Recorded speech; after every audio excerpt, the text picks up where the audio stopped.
আজ শুরু হলো বহু প্রতীক্ষিত হামাস ইসরায়েল বন্দী ও জিম্মি বিনিময়। প্রথম দফায় ইসরায়েলের হাতে 7 জন ফেরত গেলেন, আর আজ মোট 20 জীবিত জিম্মি ও অন্যান্যদের মরদেহ ফেরত দেওয়া হবে।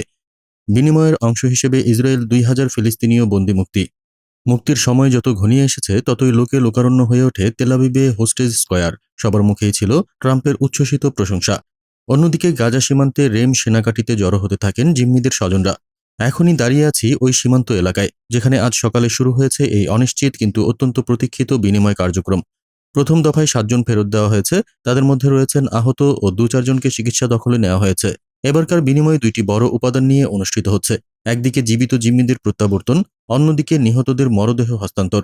অন্যদিকে ইসরায়েল সরকার প্রতিশ্রুতি দিয়েছে প্রায় 2000 ফিলিস্তিনীয় বন্দীকে পর্যায়ক্রমে মুক্তি দেওয়ার। এই বিনিময়ের পেছনে বছরের সুপ্ত চুক্তি চেষ্টার ইতিহাস রয়েছে। বহু মধ্যস্থতাকারী, ঘণ্টার পর ঘণ্টা কূটনৈতিক আলোচনা ও আন্তর্জাতিক চাপের ফলাফল এটি। দুপক্ষের কাছে এটি রাজনৈতিক ও মানবিক উভয় দিক থেকেই খুবই সংবেদনশীল। এতদিন অবাকভাবে অপেক্ষা করছিলাম। আজকে যখন জানলাম তাদের ফিরছে বলে শেষ পর্যন্ত বিশ্বাস হচ্ছিল না। আমাদের কষ্ট আর আনন্দ সব মিশে গিয়েছে। এখানে সবচেয়ে বড় চ্যালেঞ্জ হলো নাগরিকদের নিরাপত্তা ও শান্তি বজায় রাখা। আমরা বন্ধু ভাবাপন্ন সব ব্যবস্থা নিয়েছি যাতে কোনো অপ্রীতিকর ঘটনা না ঘটে। বন্দি বিনিময় মানবিক বিষয় হলেও ব্যাপক মুক্তি রাজনৈতিক ও সামাজিক পুনরাবর্তনের পথপ্রদর্শক হতে পারে। এতে দীর্ঘমেয়াদী স্থিতিশীলতার জন্য কাজ করা জরুরি।